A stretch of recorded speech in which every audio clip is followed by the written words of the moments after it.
नमस्कार, पल पल भारत में आपका स्वागत है।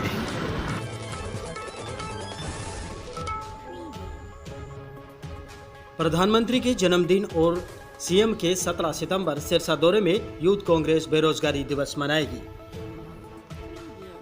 यूथ कांग्रेस ने कहा कि हरियाणा कभी रोजगार के मामले में नंबर 1 होता था, आज वही हरियाणा बेरोजगारी में नंबर 1 है। मेरिट के आधार पर नौकरियां देने का दम भरने वाली सरकार किस कदर नौकरियों के लिए पैसे की बंदरबांट कर रही है, ये किसी से छुपा हुआ नहीं है।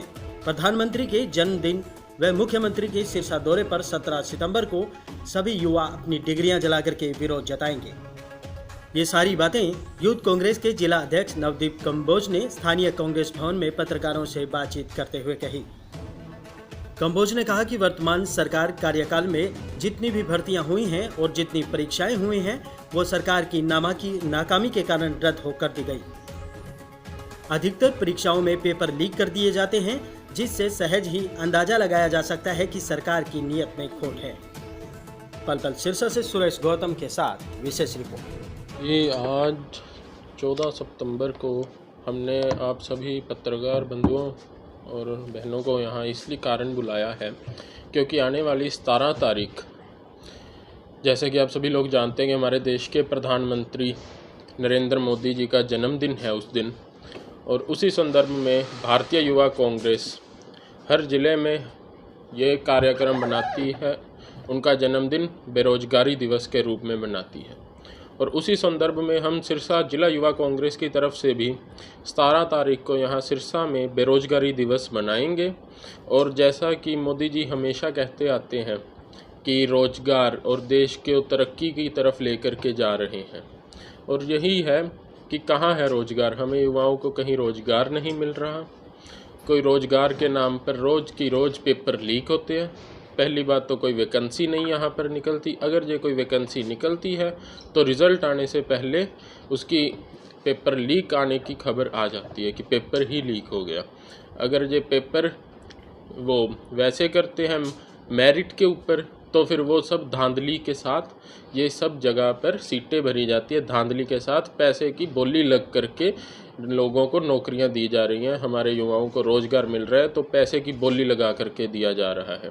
जैसे कि पंचकुला में अभी कुछ महीने पहले ही वहाँ पर पूरी लिस्ट बाकायदा निकली थी कि इस जॉब के इतने पैसे मिलेंगे, इस जॉब के इतने पैसे लगेंगे तो आपको ये नौकरी मिलेगी, नहीं तो नौकरी नहीं मिल सकती। हम ये देश के प्रधानमंत्री और हमारे हरियाणा के मुख्यमंत्री जी से सवाल पूछना चाहते हैं कि क्या हमने ये जो डिग्रियां करी हैं, जो BA, MA और B.Tech, M.Tech करके, क्या हमारे युवाओं को यही रोज़गार मिलेगा कि सड़कों पर दर दर भटकेंगे। और दर दर भटकने के कारण और खाली दिमाग शैतान का घर, जैसे कि हमारे हिंदी में कहावत है, तभी हमारा युवा जो कि है ये नशे की लत पर लग रहा है। खाली दिमाग शैतान का घर, और खाली दिमाग में उनके दिमागों में हमारे युवाओं की ये बात आ रही है कि नशे में इसलिए हमारा युवा डूब रहा है। क्यों ना उनको रोज़गार दिया जाए। अब ये CM साहब ने वो साइकिल यात्रा चलाई हुई है, वो साइकिल चलाने की जगह पर रोज़गार चलाने पर ही अपना थोड़ा दिमाग लगा लें। CM साहब, रोज़गार देने पर थोड़ा दिमाग लगाना चाहिए इनको, साइकिल बाद में चला लेना। और साइकिल ये प्रशासन से चलवा रहे हैं, प्रशासनिक अधिकारी सारे साइकिल चला रहे हैं पूरी स्टेट में। क्यों ना हमारे युवाओं को गांव-गांव में जिम्में खोल के दी जाए कि वहाँ पर ये जिम में जोर लगाएं और नशे की लत से बचें। और हमारा यही है कि हम 17 तारीख को, जैसा कि CM साहब सिरसा भी आ रहे हैं, तो हम अपना ये बनाएंगे बेरोजगारी दिवस। और जगह हमने अभी डिसाइड नहीं की, क्योंकि ये हमें जगह अगर ये आज बताएंगे 2 दिन बाद ही हमें उठा के ले जाएंगे। इस कारण से हम जगह अपना उस हिसाब से रखेंगे, जो सीधी सी बात है। विरोध प्रदर्शन जी, बेरोजगारी दिवस हम अपना बनाएंगे। हम तो अपनी डिग्रियां जलाएंगे, जौन सी हमने डिग्रियां ली हुई हैं। BA की, LLB की डिग्रियां हैं, B.Tech की डिग्रियां हैं युवाओं के पास, M.Tech की डिग्रियां हैं, BBA की डिग्रीज़ हैं। हम तो वो सारियों को आग लगाएंगे। और इस तरह से हम लोगों में ये मैसेज देना चाहेंगे कि ये जौन सी हमारी हरियाणा में BJP सरकार और सेंटर में मोदी सरकार है, ये रोज़गार देने में विफल हो चुकी है। इनके पास कोई रोज़गार नहीं है। और आज की तारीख में हमारा हरियाणा नंबर 1 स्थान पर है। किस में? बेरोजगारी में। बेरोजगारी में हमारा हरियाणा नंबर 1 पर है।